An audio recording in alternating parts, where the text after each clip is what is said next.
G20 ഉച്ചകോടി നടക്കാനിരിക്കുകയാണ്. ഉച്ചകോടിയിൽ പങ്കെടുക്കുന്നതിനായി പ്രധാനമന്ത്രി നരേന്ദ്രമോദി ദക്ഷിണാഫ്രിക്കയിലേക്ക് പുറപ്പെട്ടു. ദക്ഷിണാഫ്രിക്കയിലെ ജോഹന്നാസ്ബർഗിൽ നാളെയാണ് ഉച്ചകോടി നടക്കുന്നത്.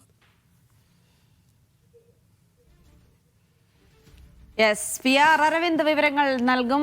അരവിന്ദ്, അടുത്ത ഉച്ചകോടിക്ക് കൂടെയുള്ള സമയമായിരിക്കുന്നു. ജോഹന്നാസ്ബർഗിൽ ഉച്ചകോടി നടക്കുമ്പോൾ അമേരിക്കയുടെയും ചൈനയുടെയും പ്രതിനിധികൾ അതിൽ പങ്കെടുക്കുന്നില്ല എന്നുള്ളത് കൂടിയാണ് ശ്രദ്ധേയമാക്കുന്നത്. ഉച്ചകോടിയിലെ പ്രധാനപ്പെട്ട ചർച്ചാ വിഷയങ്ങൾ എന്തൊക്കെയായിരിക്കും?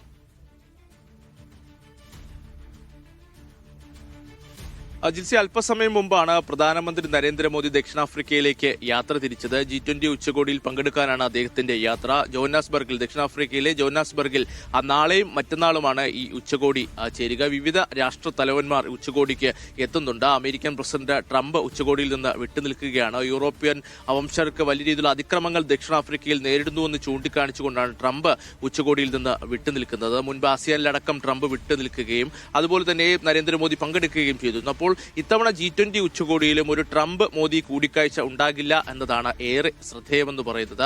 വിവിധ രാഷ്ട്രീയ തലവന്മാരുമായി പ്രധാനമന്ത്രി ഉച്ചകോടിയിൽ വെച്ച് തന്നെ കൂടിക്കാഴ്ച നടത്തുകയും വലിയ രീതിയിൽ വിവിധ തരത്തിലുള്ള ഉഭയകക്ഷി കരാറുകൾ ഒപ്പിടുമെന്ന് തന്നെയാണ് പ്രതീക്ഷിക്കുന്നത്. അതോടൊപ്പം തന്നെ ബ്രസീൽ, ദക്ഷിണാഫ്രിക്ക, ഇന്ത്യ എന്നീ ത്രിരാഷ്ട്ര ഉച്ചകോടി കൂടി നടക്കുമെന്നതാണ് ഒരു പ്രതീക്ഷയുള്ളത്. വലിയ പ്രതീക്ഷയായിട്ടാണ് ഇപ്പോൾ പ്രധാനമന്ത്രി മുന്നോട്ട് പോകുന്നത്. അദ്ദേഹം ഇത് എക്സിൽ കുറിക്കുകയും ചെയ്തു. ദക്ഷിണാഫ്രിക്കയിലെ ഇന്ത്യൻ സമൂഹമായി ആശയവിനിമയം നടത്താൻ സാധിക്കുന്നതിൽ അതിയായ സന്തോഷമെന്നതാണ് പ്രധാനമന്ത്രി ചൂണ്ടിക്കാണിച്ചിരുന്നത്. വിവിധ വിഷയങ്ങൾ ഇത്തവണ ഉച്ചകോടിയിൽ ഉയർന്നു വരും. ഈ പഹൽഗാം ഭീകരാക്രമണവും അതുപോലെ തന്നെ ഇന്ത്യക്ക് നേരെ ഉണ്ടാകുന്ന ഭീകരാക്രമണ ശ്രമങ്ങൾ ഉച്ചകോടിയിൽ പ്രധാനമന്ത്രി ഉയർത്തി കാണിക്കുമോ എന്നതാണ് ഏറ്റവും പ്രധാനപ്പെട്ട ചോദ്യം. പക്ഷേ ഇതുമായി ബന്ധപ്പെട്ട് ഏതൊക്കെ വിഷയങ്ങളാകുന്ന കാര്യത്തിൽ വരും ദിവസങ്ങൾ, വരും മണിക്കൂറുകളിൽ മാത്രമായിരിക്കും ഒരു വ്യക്തത വരിക. എന്തായാലും പ്രധാനമന്ത്രി ഇപ്പോൾ പുറപ്പെട്ടിരിക്കുകയാണ്. അദ്ദേഹം ഉടൻ തന്നെ ദക്ഷിണാഫ്രിക്കയിലെത്തും. നാളെയും മറ്റന്നാളുമാണ് G20 ഉച്ചകോടി നടക്കുക.